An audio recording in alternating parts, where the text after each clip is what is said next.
And welcome back to my channel. അപ്പോൾ എല്ലാവർക്കും എൻ്റെ ചാനലിലേക്ക് സ്വാഗതം. അപ്പോൾ നിങ്ങൾ ആദ്യമായിട്ടാണ് കാണുന്നതെങ്കിൽ ഒന്ന് സബ്സ്ക്രൈബ് ചെയ്ത് സപ്പോർട്ട് ചെയ്യാട്ടോ. അപ്പം ഞാനിപ്പം എവിടെ പോകുന്നുണ്ടെങ്കിലും ഈ ഒരു ടൈമിലാണ് ഇപ്പം നമ്മുടെ മഴയൊക്കെ പെയ്തുകൊണ്ടിരിക്കുന്നുണ്ടല്ലോ, അല്ലെങ്കിൽ മഴയേ ഉണ്ടാവില്ല. ഞാൻ പോകുന്ന ഡേ ആണെങ്കിൽ ആ ഡേ മഴയായിരിക്കും. എന്താണെന്നറിയില്ല ഗൈസ്, ഇപ്പം ഇങ്ങനെയാണ്. അല്ലെങ്കിൽ മഴയേ ഉണ്ടാവില്ല രാവിലെയൊന്നും. അപ്പോൾ അങ്ങനെ ഞാൻ രാവിലെ എണീറ്റ് കുറച്ച് നടക്കും കേട്ടോ. നടക്കാൻ വേണ്ടിയിട്ട് ഡോക്ടർ പറഞ്ഞിട്ടുണ്ടായിനി. അപ്പോൾ അതിൻ്റെ റീസൺ ഞാൻ പറയാം. അപ്പോൾ ബ്രേക്ക്ഫാസ്റ്റ് അമ്മ ആക്കുന്നതുകൊണ്ട് കുഴപ്പമില്ല. അപ്പം എണീറ്റ് ഇങ്ങനെ നടക്കും. പിന്നെ ഇന്ന് ഞാൻ കുളിക്കാനുള്ള തയ്യാറെടുപ്പും കൂടിയാണ് കേട്ടോ. ഇന്നലെ ഞാൻ തല വാഷ് ചെയ്തില്ല. ശരിക്കും ഞാനിങ്ങനെ ആലോചിച്ചുകൊണ്ടിരിക്കുകയാണ്, ഇന്നലെ തല വാഷ് ചെയ്തിട്ടുണ്ട്, ഇന്ന് തല കഴുകണ്ടായിരുന്നു എന്നിങ്ങനെ ഞാൻ വിചാരിക്കുകയായിരുന്നു. അപ്പോൾ അങ്ങനെ ഇനിയിപ്പോൾ കുറച്ച് ഇങ്ങനെ നടന്നു കഴിഞ്ഞ് വെളിച്ചെണ്ണയൊക്കെ ഇട്ടു കേട്ടോ. ഇനിയിപ്പം പോയിട്ട് കുളിക്കണം കുറച്ച് നടന്നിട്ട്. പിന്നെ ആണെങ്കിൽ എനിക്ക് 8 മണിയാകുമ്പോഴത്തേക്കും ബ്രേക്ക്ഫാസ്റ്റ് കഴിക്കണം എന്നുണ്ട് കേട്ടോ. അങ്ങനെ ഞാൻ കുളിച്ച് കഴിഞ്ഞ് ബ്രേക്ക്ഫാസ്റ്റ് കഴിക്കാനായിട്ട് ഇരുന്നു. ഇതാണ് ഗൈസ് ഇന്നത്തേത്. എനിക്കിന്ന് തലേ ദിവസത്തെ മീൻ മുളകിട്ടതിൻ്റെ ചാറില്ലേ, അത് ഭയങ്കര ഇഷ്ടമാണ് കേട്ടോ. അപ്പോൾ അതാണ് ഞാൻ ഇന്നെടുത്തത്. പിന്നെ കോവക്ക കൊണ്ടുള്ള എന്തോ ഒരു സംഭവമുണ്ട്. പിന്നെ വെജിറ്റബിൾസ്, ഈ വെജിറ്റബിൾസ് ഞാനാണ് കേട്ടോ കട്ട് ചെയ്തത്. അപ്പോൾ അങ്ങനെ ബ്രേക്ക്ഫാസ്റ്റൊക്കെ കഴിഞ്ഞ് ഞാൻ റെഡി ആവാൻ വേണ്ടിയിട്ടൊക്കെ ഒരു 10:30 11 മണിക്ക് അങ്ങനെയാണ് പോകാമെന്ന് പറഞ്ഞത്. അപ്പോൾ അങ്ങനെ പിന്നെയാണെങ്കിൽ ഒരു 9:45 ആകുമ്പോഴത്തേക്കും ഞാൻ റെഡി ആയിട്ടോ. കാരണം നെക്സ്റ്റ് ബ്രേക്ക്ഫാസ്റ്റ് കഴിക്കാനുള്ള ടൈമാണ് ഗൈസ്. 10 മണിക്കുള്ളിലായിട്ട് നെക്സ്റ്റ് ബ്രേക്ക്ഫാസ്റ്റ് കഴിക്കണം കേട്ടോ. അതെന്താണെന്ന് വെച്ചാൽ ഞാൻ ഈ ഒരു 7th മന്ത് ആയ ടൈമിൽ ഗ്ലൂക്കോസ് ടെസ്റ്റ് ചെയ്തില്ലേ, അപ്പോൾ ആ ഒരു ടൈമിൽ എനിക്ക് ഷുഗർ കുറച്ച് കൂടുതലായിട്ടാണ് കാണിച്ചത്. അപ്പോൾ ചില പ്രഗ്നൻറ്റ് ലേഡീസിന് അങ്ങനെ ഉണ്ടാവും. അപ്പോൾ അങ്ങനെ കാണിച്ചത് കൊണ്ട് തന്നെ ഭക്ഷണത്തിൽ ജസ്റ്റ് ഒന്നിങ്ങനെ ക്രമീകരിക്കാൻ വേണ്ടിയിട്ട് പറഞ്ഞിട്ടുണ്ടായിനി. അപ്പോൾ എനിക്ക് എന്തായാലും രാവിലെ ഒരു 4 എണ്ണമൊക്കെ കഴിച്ചിട്ട് മിനിമം എന്തായാലും 4 എണ്ണെങ്കിലും കഴിക്കണം, അല്ലെങ്കിൽ എനിക്ക് ഭയങ്കര വിശപ്പാണ്. അപ്പോൾ അതുകൊണ്ട് തന്നെ അത് 2 ടൈമായിട്ട് കഴിക്കാൻ പറഞ്ഞു കേട്ടോ. അപ്പോൾ 4 എണ്ണമാണെങ്കിൽ 2 ഒരു ടൈം 2 ഒരു ടൈം അങ്ങനെ കഴിക്കാൻ വേണ്ടി പറഞ്ഞിട്ടുണ്ടായിന്. അപ്പോൾ അങ്ങനെ 2 ടൈമായിട്ടാണ് ഇപ്പം ബ്രേക്ക്ഫാസ്റ്റ് കഴിക്കുന്നത്.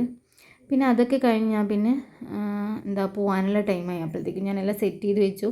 പിന്നെയാണെങ്കിൽ ഇപ്പം ഡെയിലി ഷുഗർ ചെക്ക് ചെയ്യണം കേട്ടോ. ഡെയിലി 3 ടൈം ചെക്ക് ചെയ്യാനുണ്ട് ഒരു 1 വീക്ക്. രാവിലെ ഉച്ചയ്ക്ക് രാത്രിയായിട്ട് ചെക്ക് ചെയ്തിട്ട് ഒരു ലിസ്റ്റ് ഉണ്ട് കേട്ടോ. ആ ഒരു ലിസ്റ്റിൽ നമ്മളതിങ്ങനെ ഷുഗറിൻ്റെ അത് എഴുതി വെക്കുക. എന്നിട്ട് ഡോക്ടർ അത് അനാലിസിസ് ചെയ്തിട്ടാണ് നമുക്കിനി ഇൻസുലിൻ എടുക്കണോ വേണ്ടയോ എന്നൊക്കെ തീരുമാനിക്കുന്നത്. അപ്പം ഇന്ന് കാണിക്കാൻ വേണ്ടിയിട്ട് പോവുകയാണ് ഗൈസ്. അപ്പോൾ കൊണ്ടുപോകേണ്ട മെയിനായിട്ടുള്ള ഫയൽസൊക്കെ എടുത്തു വെച്ചു. ഇനിയിപ്പോൾ പോകേണ്ട പണി മാത്രമേ ഉള്ളൂ കേട്ടോ. പോകുമ്പോഴത്തേക്ക് 11 മണിയായിട്ടുണ്ട്. കാരണം എന്താ വെച്ചാൽ അവർ ചെറുതായിട്ടൊന്ന് ലേറ്റായി. അമ്മമ്മയാണെങ്കിൽ 9:30 റെഡി ആയിട്ടോ. ഞാൻ പോയിട്ട് പോകാമെന്ന് പറഞ്ഞുകൊണ്ട് അപ്പം ഞാൻ പറഞ്ഞു പോടുന്നു. പക്ഷെ അമ്മമ്മ എന്നെ കാത്തിങ്ങനെ നിൽക്കുവാണ്. അമ്മമ്മക്ക് ഒറ്റയ്ക്ക് പോകുമ്പം ഒരു ധൈര്യമില്ല. അപ്പം എന്നെ ഒറ്റയ്ക്ക് ഇട്ടിട്ട് പോകുമ്പോൾ ഒരു ധൈര്യമില്ല കേട്ടോ. അപ്പം അങ്ങനെ ഞാൻ പറഞ്ഞു എന്നാൽ പിന്നെ എൻ്റെ ഒപ്പരം വരാമെന്ന് പറഞ്ഞുകൊണ്ട് അവിടെ ഇറങ്ങാമെന്ന്. കുറച്ച് ലേറ്റാണ് കേട്ടോ അമ്മ. അങ്ങനെ ഞങ്ങൾ ഇറങ്ങിക്കൊണ്ടിരിക്കുകയാണ്. പിന്നെ ആ കവർ ഞാൻ പിടിക്കാമെന്ന് പറഞ്ഞിട്ടാണെങ്കിൽ സമ്മതിക്കുന്നില്ല. കാരണം വലിയ വെയിറ്റ് ഒന്നുമില്ല, എന്നാലും ഇങ്ങനെ നടന്നുകൊണ്ടിരിക്കുകയാണ്. പിന്നെ ആണെങ്കിൽ നടക്കാനും ചെറിയ ബുദ്ധിമുട്ടാണ്. നമ്മളെ വഴി കണ്ടിട്ടില്ലേ, മഴയൊക്കെ പെയ്തുകൊണ്ട് ഒരു ബുദ്ധിമുട്ടാണ്. അപ്പോൾ ഞങ്ങളിങ്ങനെ മെല്ലെ ഇങ്ങനെ പോയിക്കൊണ്ടിരിക്കുകയാണ്. പിന്നെ ആണെങ്കിൽ നോർമലായിട്ടുള്ള ഒരാൾക്കാർക്ക് കൂടി ഇങ്ങനെ കയറി വന്നു കഴിഞ്ഞാൽ ഭയങ്കര കിതപ്പാണ് കേട്ടോ വീട്ടിലെത്തുമ്പോഴത്തേക്കും. പിന്നെ ഇറങ്ങുമ്പോൾ മഴയായതുകൊണ്ടാണ്, അല്ലേ കുഴപ്പമില്ല. അങ്ങനെ ഇനിയിപ്പം അമ്മമ്മേനെ ഇവിടെ ഇറക്കും. അമ്മമ്മക്ക് ഇറങ്ങാനുള്ള സ്ഥലം എത്തിയിട്ടുണ്ട്. അപ്പം ഇവിടെ ഇറങ്ങിയിട്ട് ഞങ്ങൾ നേരെ ഹോസ്പിറ്റലിലേക്ക് പോയിട്ടോ. പിന്നെ ആണെങ്കിൽ എനിക്ക് ഈ കാറിൽ കുറച്ച് സമയം യാത്ര ചെയ്യുമ്പോഴത്തേക്കും ഭയങ്കര തലവേദനയാണ്. പിന്നെ ഇങ്ങനെ വോമിറ്റ് ചെയ്യാനുള്ള ഒരു ടെൻഡൻസി ഒക്കെ ഉണ്ടാവും കേട്ടോ. അതുകൊണ്ട് കാറിൽ ഭയങ്കര ബുദ്ധിമുട്ടാണ്. പിന്നെ ഫോണൊന്നും നോക്കാനേ പറ്റില്ല.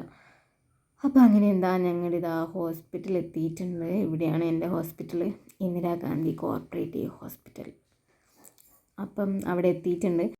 ടോക്കൺ എടുക്കുമ്പോൾ ഞാൻ സൈഡിൽ ഇങ്ങനെ നിന്നു. ഞാൻ വിചാരിച്ച് പെട്ടെന്ന് കഴിയുന്നു, പക്ഷേ ക്യൂ നിന്നിട്ട് നോക്കുമ്പോൾ നീങ്ങുന്നില്ല കേസ്. അപ്പം ഞാൻ വിചാരിച്ച് സൈഡിൽ ഇരിക്കാമെന്ന് അങ്ങനെ ഇരുന്നു. പിന്നെ എന്തോ ഒരു ടയേർഡ്നെസ് ഫീൽ ചെയ്തിട്ട് ഞാൻ വിചാരിച്ചു നാരങ്ങ വെള്ളം കുടിക്കാമെന്ന്. അങ്ങനെ ഞാൻ ഉപ്പിട്ട നാരങ്ങ വെള്ളം കുടിച്ചു. എനിക്ക് ലൈമ് കുടിക്കണം എന്നൊക്കെ ഉണ്ട് കേട്ടോ. പക്ഷേ എന്ത് ചെയ്യാനാണ് കേസ്, എനിക്ക് കുടിക്കാൻ വേണ്ടി പറ്റില്ല. അപ്പം ഞാൻ നാരങ്ങ വെള്ളമൊക്കെ കുടിച്ച് പിന്നെ ഡോക്ടറെ കാണാൻ വേണ്ടിയിട്ട് വെയിറ്റ് ചെയ്തു. പിന്നെ സ്കാനിങ് കാര്യങ്ങളൊക്കെ ചെയ്യാനുണ്ടായിരുന്നു കേട്ടോ. പിന്നെ അതുകൊണ്ട് അത് ചെയ്യാൻ വേണ്ടിയിട്ട് പോയി. പിന്നെ എന്നിട്ട് റിസൾട്ട് കിട്ടുമ്പോഴത്തേക്കും അവിടെ നിന്ന് പറഞ്ഞു ഫുഡ് കഴിച്ചിട്ട് വന്നു എന്ന് പറഞ്ഞു. കാരണം ടൈം കുറച്ച് പോയല്ലോ. അപ്പം ചോറ് തന്നിട്ടില്ല, എനിക്ക് ചോറ് വേണ്ടേനു. അപ്പം ഞാൻ പൊറാട്ടയാണ് കഴിച്ചത്. പൊറാട്ടയും ചിക്കൻ കറിയും വാങ്ങി കഴിച്ച് കഴിഞ്ഞിട്ട് നേരെ സ്കാനിങ്ങിൻ്റെ റിസൾട്ട് വാങ്ങാൻ പോയി. എനിക്കാണെങ്കിൽ സ്കാൻ ചെയ്യുന്ന സമയത്ത് ഭയങ്കര ടെൻഷനായിരിക്കും. അത് കഴിഞ്ഞ് റിസൾട്ട് കിട്ടുന്നവരെ അത് വായിച്ച് കഴിഞ്ഞാൽ മാത്രമേ എനിക്ക് ഒരു സമാധാനം ഉണ്ടാവും. അപ്പോൾ അതൊക്കെ വായിച്ച് ഞാനിങ്ങനെ ഇരിക്കുകയാണ്. ഡോക്ടർ ഒരു 4:30 കഴിഞ്ഞു കേട്ടോ വരാനായിട്ട്. പിന്നെ കുഴപ്പമൊന്നുമില്ല. മുന്നേ എനിക്ക് സ്കാൻ ചെയ്ത സമയത്ത് 5th മന്തിൽ ബ്രീച്ച് ആയിരുന്നു കേട്ടോ. ഇപ്പം നോർമൽ പൊസിഷനിലേക്ക് വന്നിട്ടുണ്ട്, സഫാലിക് ആയിട്ടുണ്ട്. അപ്പം ഇനിയിപ്പോൾ 2 ആഴ്ച കഴിഞ്ഞിട്ടാണ് കേട്ടോ സ്കാൻ ചെയ്യാനുള്ളത്. അങ്ങനെ ഡോക്ടറൊക്കെ കാണിച്ച് ഞങ്ങൾ നേരെ ഡ്രസ്സ് എടുക്കാൻ വേണ്ടി വിട്ടു കേട്ടോ. ശരിക്കും ഇറങ്ങുമ്പോഴത്തേക്ക് എനിക്ക് തോന്നുന്നു ഒരു 5:15 അങ്ങനെയായിട്ടായി. മെഡിസിനൊക്കെ വാങ്ങാനുണ്ടായിന്. പിന്നെ ആണെങ്കിൽ ഗേറ്റും ക്ലോസ് ചെയ്തു. അങ്ങനെ കുറച്ച് സമയം ഡിലേ ആയി. പിന്നെ 5:30 അങ്ങനെ ഒരു സമയമായി കേട്ടോ. അപ്പം നമ്മൾ തലശ്ശേരിയിലെ PS എന്ന് പറഞ്ഞ ഷോപ്പിൽ നിന്നാണ് കേട്ടോ എടുത്തത്. പിന്നെ അവിടെ നിന്നാണെങ്കിൽ വീഡിയോസ് ഒന്നും എടുക്കാൻ വേണ്ടി പറ്റില്ല, ഭയങ്കര തിരക്കായിന്. അപ്പം ഫുൾ ടയേർഡായിരുന്നു. പിന്നെ തിരിച്ച് പോകുമ്പോൾ ഞാൻ കിടന്നിട്ടാണ് കേട്ടോ പോയിട്ടുള്ളത്. കാരണം ഇരിക്കാനൊന്നും വയ്യ, കാലൊക്കെ വേദനിച്ച് ഭയങ്കരമായിട്ട് ടയേർഡായിട്ടുണ്ടായിന്. അതെന്താ അപ്പോൾ ഇന്നത്തെ വീഡിയോ ഇവിടെ എൻഡ് ചെയ്യണം. അപ്പം ഇത്രയേ ഉള്ളൂ. അപ്പം നിങ്ങൾ വീഡിയോ ഇഷ്ടപ്പെടുവാണെങ്കിൽ സബ്സ്ക്രൈബ് ചെയ്യാൻ മറക്കരുത് കേട്ടോ. അപ്പോൾ എന്നാൽ നെക്സ്റ്റ് വീഡിയോയിൽ കാണാം.